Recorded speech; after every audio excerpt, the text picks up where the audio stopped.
Episode 21 to 30। अध्याय 21। नाश्ता। तैयार होने के बाद जीमिंग उसके लिए नाश्ता बनाने के लिए नीचे चली गई। वह रसोईघर में गई और उसे वहां देखकर रसोईघर के कर्मचारी चौंक गए, क्योंकि इससे पहले वह कभी भी एक गिलास पानी लेने के लिए भी रसोईघर में नहीं आई थी। वह एक बदचलन राजकुमारी थी जो एक बार भी रसोई में नहीं आई। रसोई में रसोई लिवेई के लिए नाश्ता बनाने की तैयारी कर रहे थे। लिवेई ने हमेशा अपना जीवन शान शौकत से जिया है।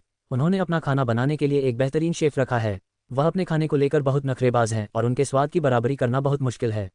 रसोई कर्मचारी और शेफ जो लिवेई के लिए नाश्ता बनाने की तैयारी कर रहे थे, उन्होंने जीमिंग की ओर देखा। मिस, क्या आपको कुछ चाहिए या नाश्ते के लिए कोई विशेष आवश्यकता है? काले एप्रन वाली सफ़ेद वर्दी में एक लड़की उसके सामने आई। वह रसोई स्टाफ के सदस्यों में से एक थी। नहीं, मैं यहाँ सिर्फ इसलिए आई हूँ क्योंकि मुझे आज का नाश्ता बनाना है।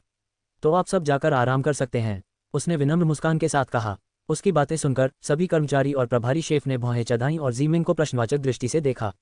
उसने उसकी ओर देखा और आंखों में साफ संदेह लिए पूछा, आज का नाश्ता तुम बनाओगी? मिस, अगर तुम हमें नाश्ता बनाने दो तो बेहतर होगा।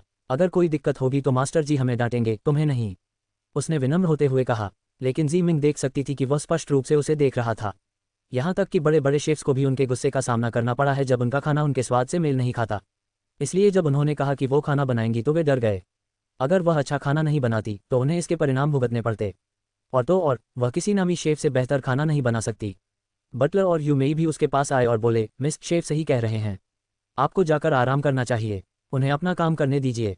यह मेरा घर है, मुझे रसोई में आकर खाना बनाने का पूरा हक है, और अगर कुछ हुआ तो सारा दोष मैं अपने ऊपर ले लूंगी। अब आप सब कृपया यहाँ से चले जाइए। मुझे काम करते समय लोगों का रसोई में आना पसंद नहीं है। जीमिंग थोड़ी नाराज थी क्योंकि वे उसे खाना नहीं बनाने दे रहे थे। उसके लिए खाना बनाना तनाव दूर करने का एक जरिया है। दूसरों के लिए खाना बनाकर उसे खुशी मिलती थी। जब वे उसे रसोई से बाहर भेजने की कोशिश कर रहे थे तो वह चिढ़ गई। वह इस घर की युवा मालकिन थी, फिर भी वे उसे नाश्ता स्वयं बनाने की अनुमति नहीं दे रहे थे। क्या वह काम नहीं कर सकती जो वह चाहती है? अंत में सभी लोग अनिच्छा से रसोई घर से बाहर चले गए। बटलर ने उसकी ओर देखा और सिर हिलाया। पहले तो कभी रसोई में नहीं गई, अब खाना बनाना चाहती है। पता नहीं आज कौन सी आफत आ जाए, उसने आह भरी। जीमिंग ने चारों ओर देखा और काउंटर पर रखा एप्रन पहन लिया। उसने एक पैन लिया और उसे गर्म होने के लिए स्टोव पर रख दिया, जबकि उसने एक कटोरे में 4 अंडे तोड़े, उन्हें फेंटा और उसमें कुछ मसाला मिलाया। वह अंडा रोल, नूडल्स, तली हुई सब्जियां और एक मांस का व्यंजन बना रही थी। एग रोल बनाने के बाद उसने दूसरे व्यंजन भी बनाने शुरू कर दिए। वह एक ही समय में कई तरह के व्यंजन बना रही थी। अपने पिछले जन्म में भले ही वह महारानी थी, फिर भी वह अपनी सास के लिए खाना बनाती थी। हालांकि उसकी सास उसे पसंद नहीं करती थी, फिर भी उसे हमेशा उसका खाना पकाना बहुत पसंद था।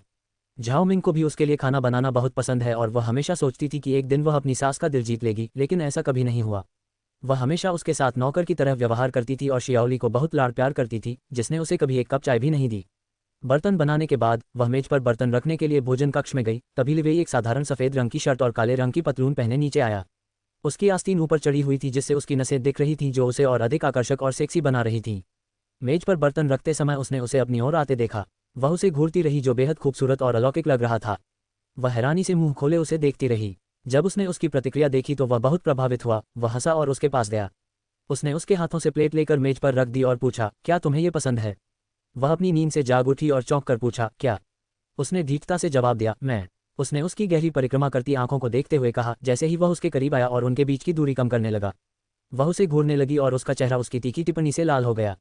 वह अपना सिर घुमाकर उससे दूर हट गई और बोली, बकवास बंद करो, अब बैठो और खाओ। वह कुर्सी पर बैठ गई और वह भी उसके पास बैठ गया।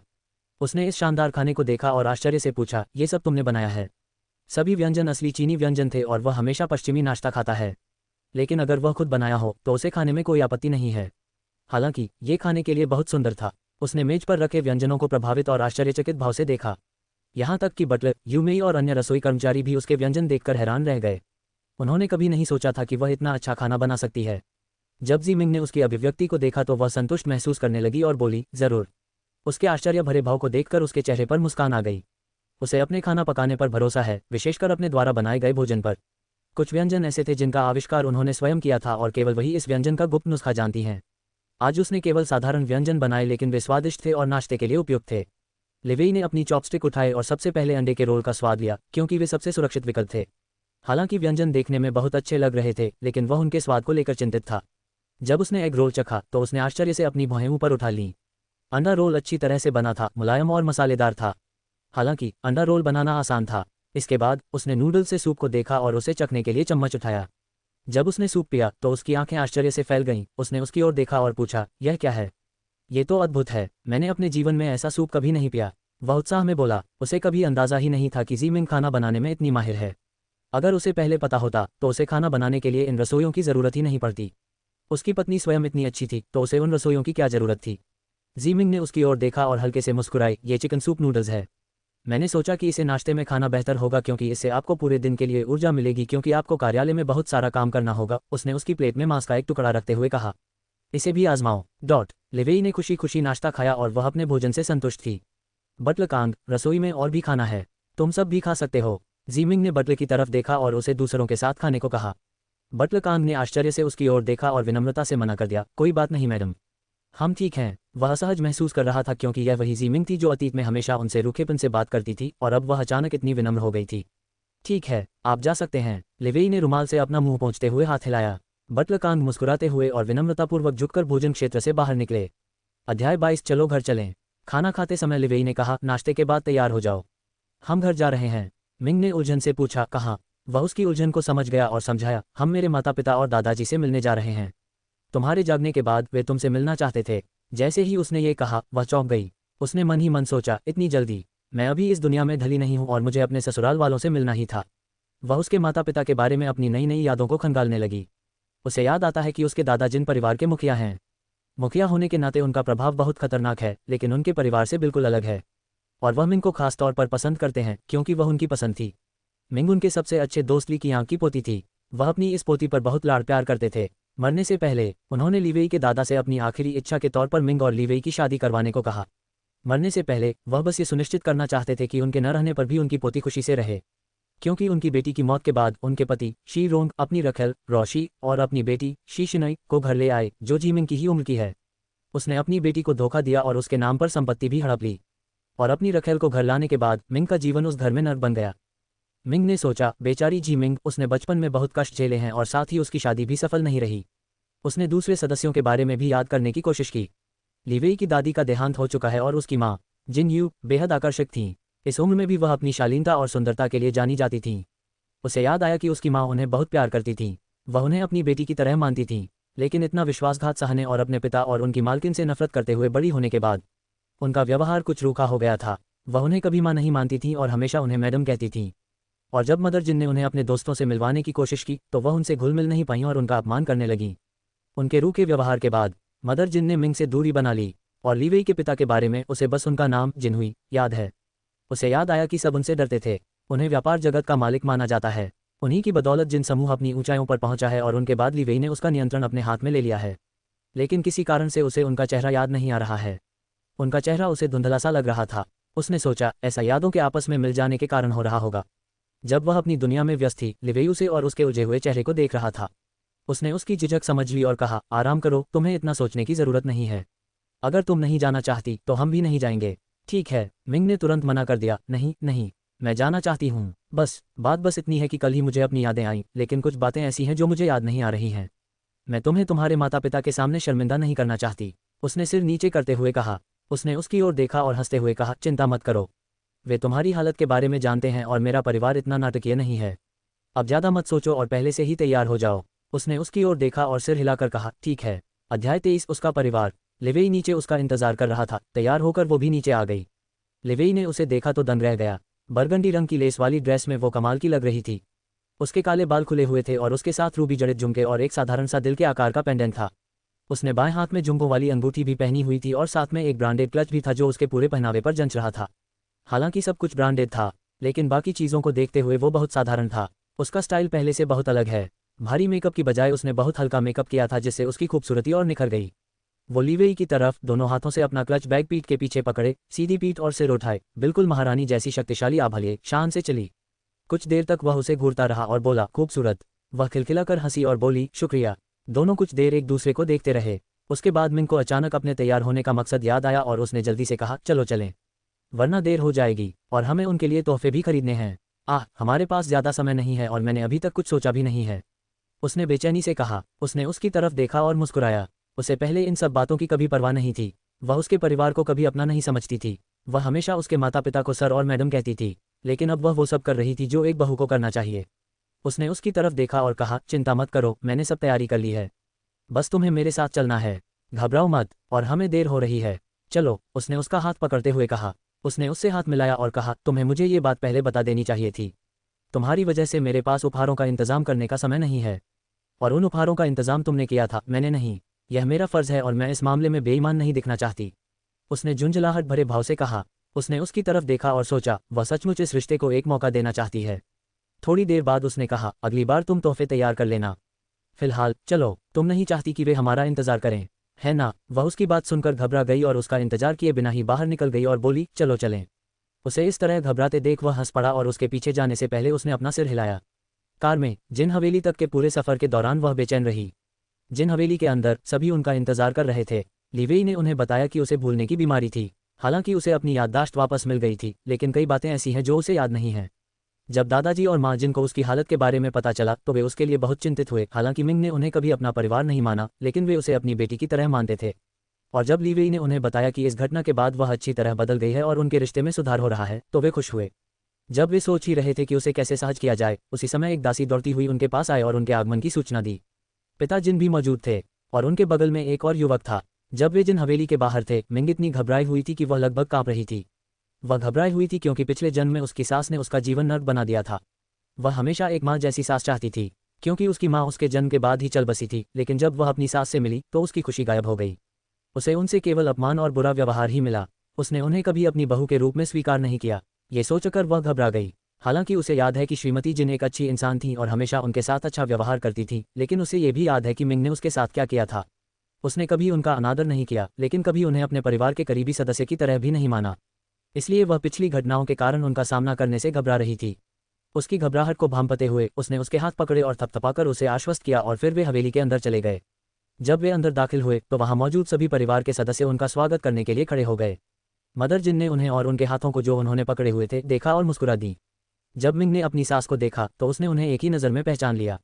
मदर जिन उत्साहित होकर उनका स्वागत करने के लिए आगे बढ़ीं। माँ जिन ने मिंग का हाथ अपने हाथों में लेते हुए कहा, तुम आ गए, हम तुम्हारा इंतजार कर रहे थे। अपनी सास को इतना अच्छा व्यवहार करते देख मिंग मुस्कुराए और राहत महसूस की।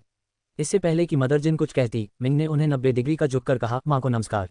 उसके इस अंदाज को देखकर सब दंग रह गए, यहाँ तक कि लिवेई भी उसे ऐसे देखकर हैरान रह गया। पहले वो सबको बस नमस्ते कहती थी और कभी माँ नहीं कहती थी, इसलिए 90 डिग्री झुकना तो पाठ्यक्रम से बाहर था। माँ जिन, जो अचानक से चौंक गईं, ने खुद को संभाला और देखा कि वह अभी भी झुकी हुई है। उन्होंने तुरंत उसका अभिवादन स्वीकार किया और उसे पीछे हटने को कहा। ये देखकर दादाजी, पिता और वह युवक मुस्कुरा दिए। उन्होंने कहा, मिंग, अगली बार तुम्हें ये सारी औपचारिकताएं करने की जरूरत नहीं है। फिर उन्होंने उसे कसकर गले लगा लिया। उसके इस भाव पर मिंग मुस्कुराए और सिर हिलाया। उसके बाद माँ जिन ने उसे दादाजी और पिता जिन को बधाई देने के लिए खींच लिया। लिवेई को ऐसे नजरअंदाज किया गया जैसे वह मौजूद ही नहीं था। युवक ने उसकी तरफ देखा और मुस्कुराया। उसकी मुस्कुराहट देखकर लिवेई नाराज हो गई और वह मिंग के पास गई।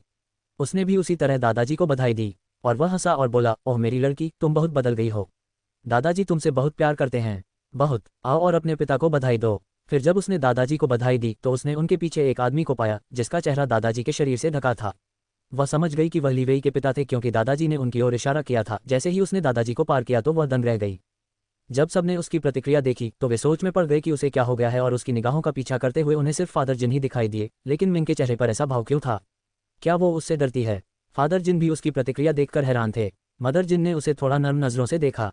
शायद वो उससे डर गई होगी। आखिर वो कितना ठंडा और घमंडी लग रहा है। उसने खुद को विनम्र दिखाने की कोशिश की और जब वह कुछ कहना चाहता था तो वह अचानक से चौंक गया। अध्याय 24 पिता। फादर जिन कुछ कहना चाहते थे, तभी अचानक मिंग ने नम आंखों से कहा, फादर। उनकी आंखें कोमल और लालसा से भरी थीं। जब मिंग ने फादर जिन को देखा तो वह दंग रह गई। वह बिल्कुल झाओ मिंग के पिता जैसे दिखते थे, जो प्रमुख सैन्य चिकित्सक थे। उन्होंने कई लड़ाइयाँ लड़ी थीं और कई सैनिकों का इलाज किया था। उन्होंने अपना पूरा जीवन देश को समर्पित कर दिया। वह अपनी पत्नी से इतना प्यार करते थे कि उनकी मृत्यु के बाद भी उन्होंने कभी शादी नहीं की।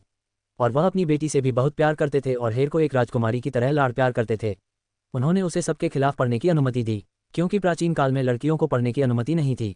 उन्होंने उसे अपनी चिकित्सा कला सिखाई और उसे लड़ना भी सिखाया। वह चाहते थे कि वह मजबूत बने। वह लड़ना, इलाज करना और रणनीति बनाना सीखे। उनके पिता ने उनके लिए बहुत कुछ किया था, लेकिन उन्होंने अपनी सास को खुश करने के लिए अपने पिता से संबंध तोड़ लिए और बाद में उनके परिवार को विद्रोह करने के आरोप में मार दिया गया। लेकिन सच तो ये था कि उन पर झूठा आरोप लगाया गया था और उन्हें मार दिया गया था।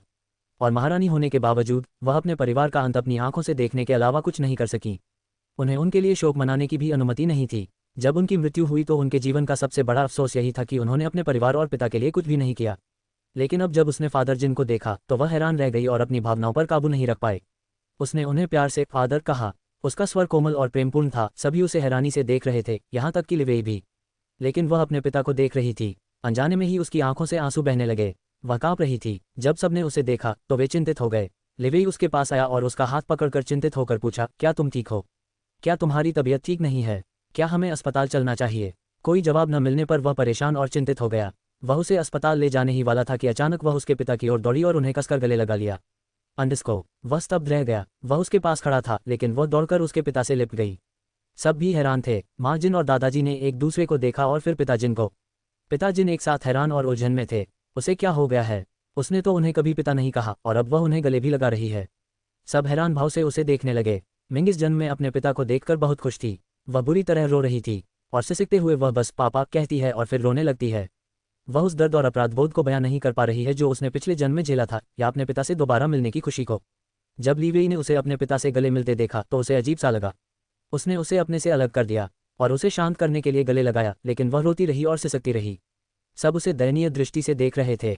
उन्हें लगा कि शायद उसे अपने पिता की याद आ रही होगी, क्योंकि उसके पिता उसकी परवाह नहीं करते, इसलिए शायद वह पिता के प्यार के लिए तरस रही होगी। थोड़ी देर बाद जब उसकी भावनाएं शांत हुईं तो वह थक गई। उसने उसे सोफे पर बिठाया। उनके पीछे पीछे सब लोग बैठ गए। फिर माँ जिन ने पूछा, मेरी बच्ची, क्या तुम ठीक हो? क्या तुम्हें अस्पताल जाने की ज़रूरत नहीं है? इस पर लिवेई भी शामिल हो गया। हाँ, हमें अस्पताल जाना चाहिए, उसने उसे खींचते हुए कहा। लेकिन मिंग ने उसे नीचे खींच लिया और कहा, मैं ठीक हूँ। बस मैं अभी अपनी भावनाओं को नियंत्रित नहीं कर पा रहा हूँ। मैं सभी से माफ़ी चाहता हूँ। फिर उसने पिता जिन की ओर देखा और कहा, मुझे माफ़ करना पिताजी। आप मुझे इस तरह देखकर हैरान हो गए होंगे। उसने खुद को आश्वस्त करने के लिए ऐसा कहा कि उनके चेहरे एक जैसे होंगे। फिर वह खड़ी हुई और झुकी। मुझे माफ़ करना पिताजी, कृपया मेरा अभिवादन स्वीकार करें, उसने ये कहते हुए अपना सिर नीचे कर लिया। पिता जिन ने उसकी ओर देखा। उसके प्रति उनका नजरिया बदलता हुआ प्रतीत हुआ, क्योंकि उनकी आंखें कोमल हो गईं। उनके बच्चे अपनी माँ के करीब थे, लेकिन उनके साथ वे हमेशा दूर रहते थे, या शायद वह इसका कारण थे। लेकिन ये पहली बार था जब किसी ने उन्हें प्यार से पिता कहा था। उन्होंने उसका अभिवादन स्वीकार किया और मुस्कुराए। जब सब लोग शांत हो गए तो उसने अपने सामने बैठे आदमी की तरफ देखा। वह असमंजस भरे भाव से उसे देखती रही। जैसे ही वह अपना परिचय देने के लिए आगे बढ़ा, लड़के उसके हाव भाव भाग गए। उसने हाथ मिलाने के लिए हाथ बढ़ाया। मैं जिन लियांग हूँ, लिवेई का छोटा भाई। तुम्हारी शादी के बाद से हम एक दूसरे से नहीं मिले। जब तुम घर आती हो मैं हमेशा व्यस्त रहता हूँ, इसलिए हम कभी नहीं मिले। लेकिन तुम मुझे कैसे नहीं जानती? उसने यह इसलिए पूछा क्योंकि अगर वह उसे अपने जीजा के रूप में याद नहीं करती तो कम से कम उसे तो जानना चाहिए था। वह संगीत जगत का एक लोकप्रिय कलाकार था। वह एक बेहतरीन गायक था, अच्छी आवाज़ और आकर्षक रूप वाला। बच्चे भी उसे जानते हैं, लेकिन वह उसे कैसे नहीं जानती? मिंग उससे हाथ मिलाने ही वाला था, लेकिन लिवेई ने उसका हाथ थाम लिया और कहा, उसे तुम्हें जानने की ज़रूरत नहीं है और वह भी अभी कोमा से उठी है और उसे ज़्यादा कुछ याद नहीं है, इसलिए ज़्यादा प्रतिक्रिया मत दो। मिंग ने लियांग को दयनीय दृष्टि से देखा और कहा, मैं जी मिंग हूँ। जीजा जी, आपसे मिलकर खुशी हुई। जब लियांग को ये बात पता चली तो वह दंग रह गया। उसने उसे कभी जीजा नहीं कहा था, हालांकि वे दोनों बहुत कम बार मिले थे। दोनों भाई बहुत सुंदर हैं, लेकिन उनके व्यक्तित्व में बहुत अंतर है। लिवेई ठंडा और घमंडी है, जबकि दूसरी ओर लियांग का व्यक्तित्व उज्ज्वल और प्यारा है। उसके कई प्रशंसक हैं जो उसके दीवाने हैं। लियांग का उससे ज़्यादा सामना नहीं हुआ है, इसलिए उसे उसके बारे में ज़्यादा कुछ खास आभास नहीं है, लेकिन उसके बारे में जो कुछ उसने सुना था उससे तो यही लगता है। वह भी अच्छा नहीं था, लेकिन उसे इस तरह देखकर उसका नजरिया थोड़ा बदल गया। अध्याय 25 जानलेवा निगाहें। जब लियांग के भाई ने उससे हाथ मिलाने से मना कर दिया तो वह अपनी बेचैनी कम करने के लिए बेपरवाही से अपनी जगह पर फिर से बैठ गया। ये सुनकर दादाजी हंसने लगे और बोले, मिंग, मेरे इस बेवकूफ़ पोते पर ध्यान मत दो। मिंग ने सिर हिलाया और अजीब तरह से मुस्कुराया। तभी माली ने उन्हें दोपहर के भोजन के लिए खाने की मेज पर आमंत्रित किया। लिवेई ने मिंग को कुर्सी पर बैठने में मदद की। फिर नौकरानी ने व्यंजन परोसे गए सभी व्यंजन असली चीनी थे। दादाजी जिन एक पारंपरिक व्यक्ति हैं जो संस्कृति और परंपराओं का बहुत ध्यान रखते हैं, और खाना संस्कृति का सबसे महत्वपूर्ण हिस्सा है। जब भी वे साथ खाते हैं तो असली चीनी खाना ही खाते हैं। ये व्यंजन माँ जिन ने बनाए थे। जब खाना परोसा गया तो सबकी नज़र मिंग पर पड़ी, जो अपने सामने रखे खाने को देख रही थी। उसने नाश्ते में सिर्फ पारंपरिक चीनी व्यंजन लिए थे, लेकिन ये भी स्वादिष्ट था। उसने कभी अपनी माँ या सास के हाथ का बना खाना नहीं खाया था, लेकिन अब वह खा सकती है। ये सोचकर वह मुस्कुराई। जब वह इस बारे में सोच रही थी तो उसने महसूस किया कि दूसरे लोग उसकी ओर देख रहे हैं और उसने ऊपर देखा। फिर उसने पूछा, क्या हुआ? मदर ली ने कहा, मिंग, अगर तुम चीनी खाना नहीं चाहते तो हम तुम्हारे लिए कुछ और ला सकते हैं। तुम्हें खुद पर दबाव डालने की जरूरत नहीं है। उसने इसलिए पूछा क्योंकि उसे पता है कि दादा ली ने उसे उच्च शिक्षा के लिए विदेश भेजा था और वापस आने के बाद उसे चीनी खाना पसंद नहीं है और वह हमेशा पश्चिमी व्यंजन ही खाती है। 7 साल विदेश में रहने के कारण वह कई औपचारिकताएं और शिष्टाचार भी भूल जाती है। उसके दादा ने उसे सिर्फ 15 साल की उम्र में विदेश भेज दिया था, और उस समय लोगों से घुलना मिलना उसके लिए आसान था। वापस आने के बाद उसने ली वेई से शादी कर ली और वे 1 साल तक साथ रहे जब उसने आत्महत्या का प्रयास किया। इसलिए जब भी मिंग जिन हवेली में जाती तो वह कभी चीनी खाना नहीं खाती। वर्तमान में वापस आते हुए जब मिंग ने मदर जिन को ये कहते सुना तो उसने कहा, नहीं माँ, ये बिल्कुल ठीक है, मैं इसे खाना चाहती हूँ और उससे भी ज़्यादा मैं इसे इसलिए खाना चाहती हूँ क्योंकि इसे आपने बनाया है। उसने मुस्कुराते हुए कहा। माँ जिन उसके इस व्यवहार से अभिभूत हो गईं। फिर उन्होंने कहा, लेकिन मिंग, तुम्हें ज़बरदस्ती करने की ज़रूरत नहीं है। मुझे पता है तुम्हें चीनी खाना पसंद नहीं है, क्यों ना मैं तुम्हारे लिए पास्ता या कुछ और ले आऊँ। मिंग ने जवाब दिया, नहीं माँ, सब ठीक है। मुझे लगता है कोमा में रहने के बाद मेरी स्वाद कलिकाएं बदल गई हैं क्योंकि अब मुझे चीनी खाना बहुत पसंद है। उसने अपने पिछले अजीब व्यवहारों को याद करते हुए अजीब तरह से कहा। और फिर आह भरी। लिवेई ने भी बीच में टोकते हुए कहा, हाँ माँ, अब वह चीनी खाना खा सकती है। सुबह भी उसने नाश्ते में ढेर सारे पारंपरिक चीनी व्यंजन बनाए और मैं आपको बता दूं, यह अद्भुत है। मैं बड़ा चढ़ाकर नहीं कह रहा, लेकिन मैंने ऐसा कभी नहीं खाया था। अगर आप ऐसा खाएंगे तो आप उसे रोज़ खाना बनाने पर मजबूर कर देंगे। उसने गर्व से कहा। अपने बेटे की शेखी बघारते देख माँ जिन हंसी और बोली, ठीक है, ठीक है, अब खाना खाओ। उन्होंने खाना शुरू कर दिया। माँ जिन ने बीच बीच में मिंग की तरफ देखना नहीं भूला, ये देखने के लिए कि क्या वह सचमुच आनंद ले रही है या दिखावा कर रही है। लेकिन उसे आश्चर्य हुआ कि मिंग असल में ली वेई द्वारा परोसी जा रही हर चीज़ को चट कर रही थी। वह इतनी खुशी से खा रही थी कि वह अभिभूत हो गई।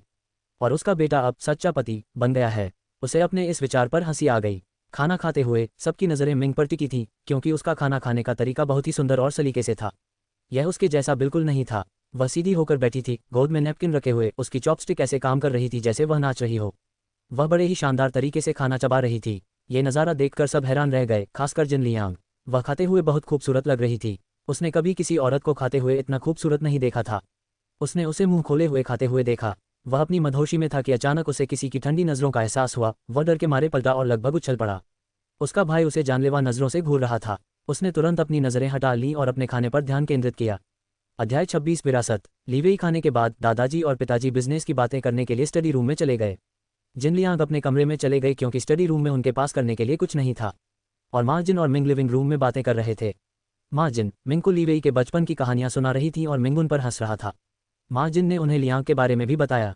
उन्होंने बताया कि उन्होंने अपने भाई और पिता की तरह बिजनेस नहीं किया। उन्होंने मनोरंजन उद्योग को चुना। मनोरंजन जगत में जिन लियांग एक बेहद प्रतिष्ठित कलाकार हैं। उन्होंने अपने करियर की शुरुआत गायन से की थी और फिर कुछ नाटक और फिल्में भी की। उनका मुख्य पेशा गायक होना है, लेकिन वे एक बहुमुखी कलाकार भी हैं जिन्होंने कई क्षेत्रों में अपनी प्रतिभा का लोहा मनवाया है। उनके प्रशंसकों की एक बड़ी संख्या है। वे लड़कियों के बीच काफ़ी लोकप्रिय हैं। पहले तो उनके पिता जिन लियांग को इस काम में शामिल होने के लिए राजी नहीं थे, लेकिन बाद में उन्होंने भी इसे स्वीकार कर लिया। तभी माँ जिन को अचानक कुछ याद आया और उन्होंने कहा, मिंग, तुम यहीं रुको, मैं तुम्हें कुछ देना चाहती हूँ। ये कहकर वह ऊपर अपने कमरे की ओर दौड़ पड़ी। इसी बीच दादाजी, पिता जिन और ली वेई भी आ गए। उन्होंने मिंग से माँ जिन के बारे में पूछा और उसने उन्हें अपने बारे में बताया। वे बैठक में बैठ गए जबकि ली वेई मिंग के सामने बैठा था, जहाँ से वह उसकी तरह घूरता रहा और उसे आंख मारता रहा जिससे वह शर्मा गई। मदर जिन नीचे आई। उनके हाथ में एक आयताकार आभूषणों का डिब्बा था। डिब्बा लकड़ी का बना था और उस पर खूबसूरत नक्काशी थी। फिर मदर जिन मिंग के पास आई और बोली, मिंग, ये जिन परिवार की पारिवारिक विरासत है। पिछली बार जब तुम आए थे तब मैं तुम्हें यह नहीं दे पाई थी क्योंकि उस समय लिवेई के साथ तुम्हारे संबंध अच्छे नहीं थे।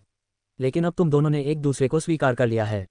मेरी सास ने यह मुझे तब दिया था जब मैं इस घर में आई थी और अब यह मेरा कर्तव्य है कि मैं इसे तुम्हें दूं। मिंग, तुम्हें इसे संभाल कर रखना होगा। ये कहकर उन्होंने वह डिब्बा मिंग को दे दिया। पहले तो मिंग इसे लेने में हिचकिचा रही थी, लेकिन फिर उसने झिझकते हुए इसे ले लिया और कहा, माँ, मैं इसे सुरक्षित रखूंगी। मुझ पर विश्वास करने के लिए धन्यवाद। जब उसने ऐसा कहा तो लिवेई ने उसकी ओर देखा और स्नेह भरी मुस्कान दी। मदर जिन ने मिंग से डिब्बा खोलकर उसमें रखी चीज़ देखने को कहा। तभी लियांग भी वहां आकर बैठ गई। वह भी देखना चाहती थी कि उस डिब्बे में क्या है। वह लिवेई के पास बैठ गई। मिंग ने ध्यान से डिब्बा खोला। डिब्बा खोलते ही उसके अंदर रखी वस्तु देखकर वह आश्चर्य से दंग रह गई। उसने वस्तु उठाई और उसके चेहरे पर पीड़ा और दुख का भाव आ गया। उसकी आंखों से आंसू टपकने लगे और उसकी आंखों से आंसू बहने लगे। अनजाने में वह रो रही थी। वस्तु देखकर वह बहुत भावुक हो गई। माँ जिन को लगा कि वह इस विरासत को देखकर बहुत अभिभूत हो गई है।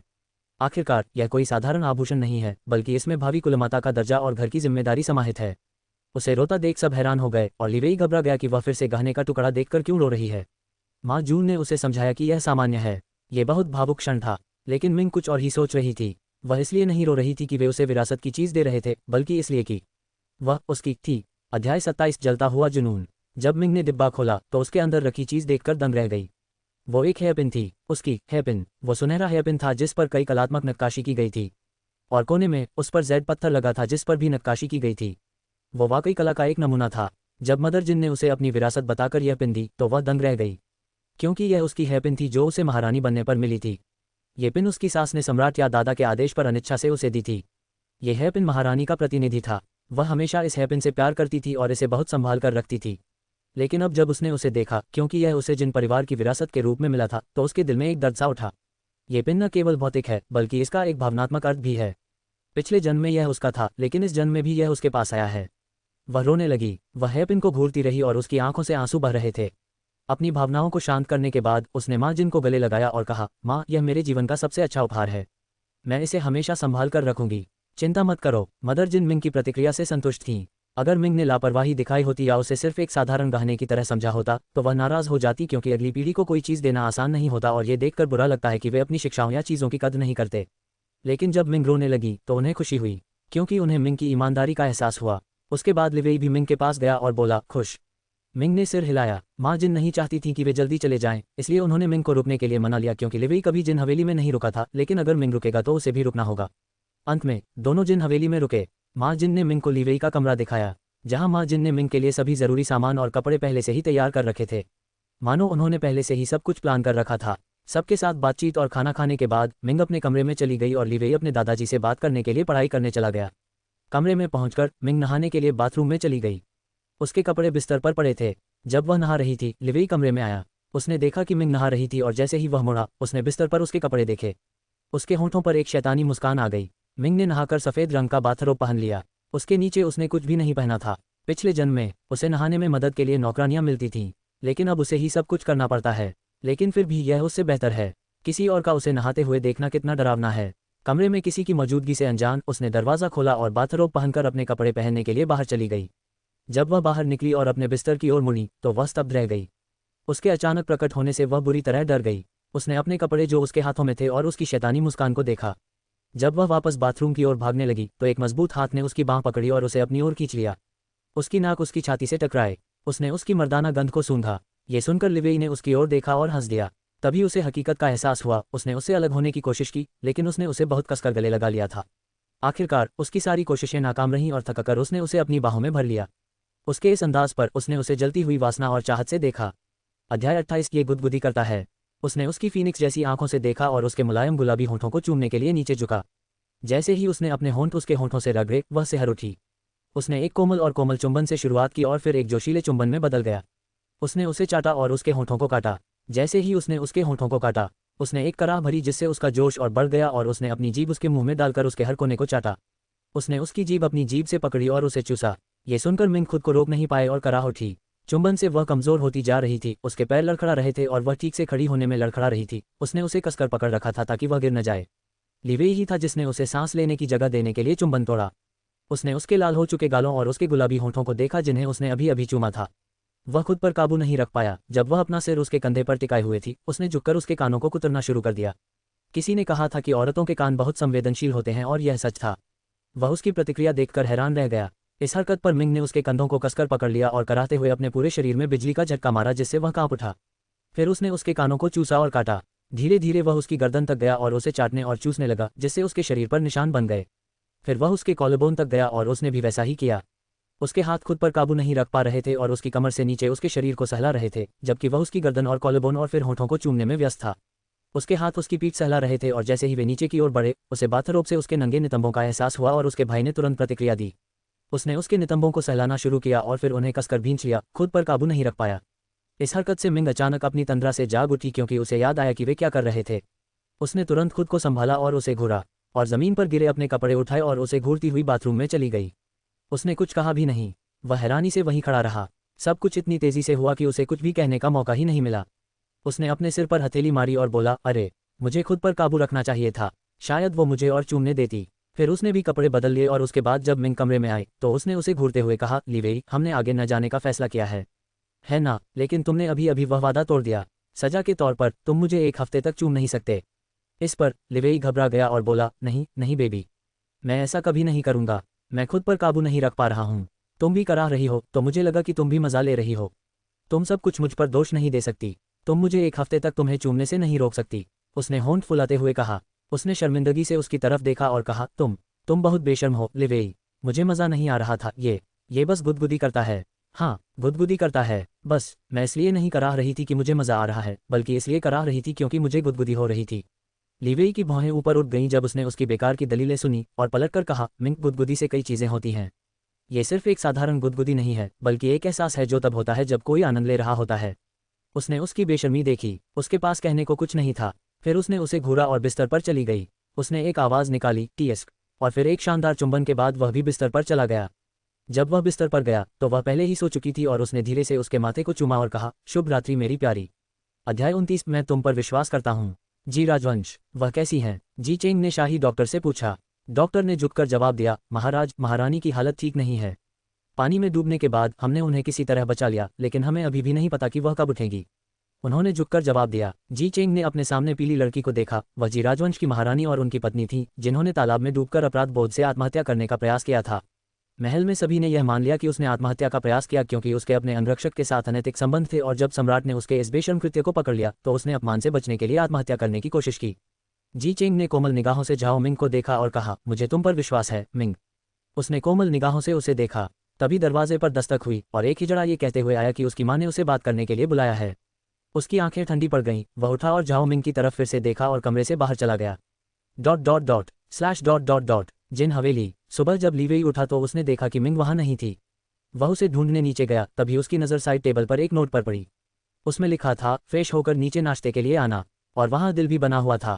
वह मुस्कुराया और फ्रेश होने के लिए बाथरूम में गया और फिर नीचे चला गया। नीचे माँ जिन और मिंग मेज पर व्यंजन रख रहे थे और पिता और दादा जिन भोजन पर बैठे बातें कर रहे थे। लिवेई सीढ़ियों पर था जब उसने ये हृदयस्पर्शी दृश्य देखा। जब वह उन्हें देखने में व्यस्त था, लियांग पीछे से आया और लिवेई के कंधे पर हाथ रखकर बोला, भाई, तुम्हें उसे मंदिर ले जाकर देखना चाहिए कि उस पर कोई भूत सवार है या कुछ और। कोमा से उठने के बाद वह बहुत बदल गई है। हो सकता है कि असली मिंग मर गई हो और वह भटकती आत्मा हो जो उसके शरीर में प्रवेश कर गई हो। आखिरकार उपन्यासों और मंगा में ऐसा हमेशा होता है। अपनी बात कहने के बाद वह अपनी कल्पना पर हंसा और अचानक उसे ठंड का एहसास हुआ और उसके चारों ओर की हवा सर्द हो गई। उसने मुड़कर देखा तो उसके भाई की जानलेवा निगाहें उसे कह रही थीं कि अगर वह चुप नहीं रहा तो वह अभी मर जाएगा। लियांग तुरंत समझ गया और खाने की मेज की ओर दौड़ा। उसके जाने के बाद लिवेई ने भी सोचा कि उसने क्या कहा, फिर उसने इन विचारों को झटक दिया, ये बेवकूफ़ लियांग मेरी आईक्यू कम कर रहा है। जब वह खाने की मेज की ओर बढ़ा तो माँ ने कहा, लिवेई आकर बैठो, आज का नाश्ता मिंग ने बनाया है। मिंग जब उसके पास आकर बैठी तो लिवेई ने प्रशंसा भरी नज़रों से उसे देखा। दादाजी ने कहा, सच में मिंग ने ये सभी चीनी व्यंजन बनाए हैं। मैं बहुत प्रभावित हूँ, उन्होंने मिंग की ओर देखते हुए कहा। जब सभी लोग उसके खाना पकाने पर आश्चर्यचकित थे तो मिंग शर्माकर मुस्कुराए। माँ जिन ने बोलना जारी रखा, जब मैं सुबह रसोई में गई तो मैंने वहाँ मिंग को देखा जो पहले से ही नाश्ता बना रहा था। मैंने उससे कहा था कि वापस जाकर आराम कर ले, लेकिन उसने मेरी बात नहीं मानी और मुझे वापस आराम करने भेज दिया। इसलिए आज का नाश्ता उसने ही बनाया है, उसने मिंग की ओर गर्व से देखते हुए कहा। जब लियांग ने यह सुना तो उसने सबसे पहले भोजन की गंध सूंघी। इसकी खुशबू अच्छी है, मुझे आश्चर्य है कि इसका स्वाद भी ठीक होगा या नहीं। फिर उसने पकौड़ी का एक निवाला खाया और थोड़ा सूप पिया। उसे इतना धक्का लगा कि उसकी चॉपस्टिक गिर गई। सब उसे चिंता भरी नज़रों से देखने लगे। उन्हें लगा कि क्या यह इतना बुरा है कि उसने अपनी चॉपस्टिक भी गिरा दी। दादाजी, जिन्होंने खाने के लिए पकौड़े तोड़े थे, ने उन्हें सावधानी से नीचे रख दिया है ताकि किसी की नज़र उन पर न पड़े। वह इसे आजमाने से बहुत डर रहा था, यहाँ तक कि मदर जिन भी मिंग को असहाय नज़रों से देख रही थी। मुझे उसकी मदद करनी चाहिए थी। और ये लियांग, क्या ये चुपचाप वो नहीं खा सकता जो इसे दिया गया था? उसे बुरा लगा क्योंकि वो जानती है कि जीमिंग ने सारे व्यंजन कितनी मेहनत से बनाए हैं और वो नहीं चाहती कि वो बर्बाद हों। मदर जिन ने लियांग को अच्छा व्यवहार करने के लिए कहा। अध्याय 30 स्वादिष्ट। जबकि हर कोई यह सोचने में व्यस्त था कि इस भोजन को कैसे खाया जाए, जबकि लियांग इसे खाने के बाद अपनी चॉपस्टिक भी एक साथ नहीं पकड़ पा रहा था। लिवेई को छोड़कर सभी चिंतित लग रहे थे। वह सबके चेहरे पर मुस्कान लिए हुए मन ही मन हंस रहा था, क्योंकि अब तक सिर्फ उसने ही उसके हाथ का खाना चखा था। तभी अचानक लियांग अपनी कुर्सी से उठे और जीमिंग के पास गए और उसे गले लगाकर उसे चौंका दिया। किसी ने भी यह उम्मीद नहीं की थी कि वह उसे गले लगाएगा। जीमिंग इस अचानक गले लगने से चौंक गया। उसे गले लगाकर लियांग ने उत्साह से कहा, मिंग, तुम अद्भुत हो। यह अब तक का सबसे अच्छा चीनी खाना है जो मैंने खाया है। यहाँ तक कि माँ भी प्रामाणिक चीनी खाना इतना स्वादिष्ट नहीं बना सकती। तुम तो बस जादू हो। ये कहते हुए उसने उसे और कसकर गले लगा लिया। अपने भाई की हरकतें देखकर लिवेई के चेहरे पर उदासी छा गई और उसने अपने होंठ भींच लिए। लेकिन इससे पहले कि मिंग कुछ कह पाती, पीछे से एक हाथ आया और लियांग को उससे अलग कर दिया। उसे कुछ भी अंदाज़ा लगाने की ज़रूरत नहीं पड़ी। ऐसा केवल एक ही व्यक्ति कर सकता है, लिवेई। उसने अपने भाई के माथे पर थप्पड़ मारा और उसका हाथ खींचकर उसे उससे अलग कर दिया तथा उसे घूरने लगी। दूसरे पक्ष को कुछ कहने की जरूरत नहीं पड़ी और वह जल्दी से अपनी सीट पर भाग गया। हर कोई इस स्थिति को उलझन से देख रहा था। लियांग, क्या तुमने सच कहा? क्या खाना इतना स्वादिष्ट होता है? लेकिन अगर है तो तुमने चॉपस्टिक क्यों गिरा दी?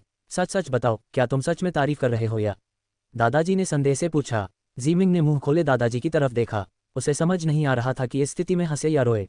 लियांग ने तुरंत कहा, नहीं नहीं दादाजी, यह अद्भुत है। मैंने इससे स्वादिष्ट चीनी भोजन कभी नहीं खाया। मैं अतिशयोक्ति नहीं कर रहा हूँ, ये सच है। और चॉपस्टिक्स के बारे में मैं उसकी पाक कला देखकर हैरान और चकित रह गई क्योंकि मैं सबसे बुरी स्थिति के लिए तैयार थी। लेकिन यह मेरी कल्पना से परे है, ज़रा खुद कोशिश करके तो देखो। उसकी बात सुनने के बाद दादाजी ने अपनी प्लेट की ओर देखा और उसे चखने के लिए चॉपस्टिक उठा ली। उनके पीछे पीछे माँ और पिताजी ने भी ये प्रयास किया। इसे चखने के बाद उन्होंने एक दूसरे को और फिर मिंग को देखा। वे वाकई उससे हैरान थे। यह अद्भुत है मिंग, मेरी बच्ची, तुम कमाल हो। आज मैंने तुम्हारा एक अलग ही रूप देखा। ये खाना तो तुम्हारी माँ और दादी से भी बेहतर है। दादाजी हंसे और उसकी तारीफ की। हाँ मिंग, तुम्हारा खाना पकाने का कौशल सचमुच अद्भुत है। तुमने खाना बनाना कब और किससे सीखा? माँ जिन ने पूछा। मिंग अजीब तरह से मुस्कुराए और सोचा, अधिकांश व्यंजनों का आविष्कार उसने ही किया था, यानी उसके अतीत ने। मैं प्राचीन काल से आया हूँ, इसलिए मुझे यहाँ किसी और से बेहतर असली चीनी खाना बनाना आता है। और सबसे ज़रूरी बात, मैं अपने ज़माने में भी एक बेहतरीन रसोइया के रूप में जाना जाता हूँ। हालांकि महारानी डोवगर हमेशा मुझसे नफरत करती थी, फिर भी उन्होंने मेरे पाक कौशल की हमेशा कद्र की। वह प्रसन्नतापूर्वक मुस्कुराए। मिंग ने मदर जिन की ओर देखा और कहा, मदर, दरअसल जब मैं विदेश में था तो मैंने अपने गुरु से यह सीखा था, जिन्होंने मुझे प्रामाणिक चीनी खाना बनाना सिखाया था ताकि मैं अपनी जड़ों को न भूलूं। लेकिन वापस आने के बाद मुझे इसे समायोजित करने में कठिनाई हुई।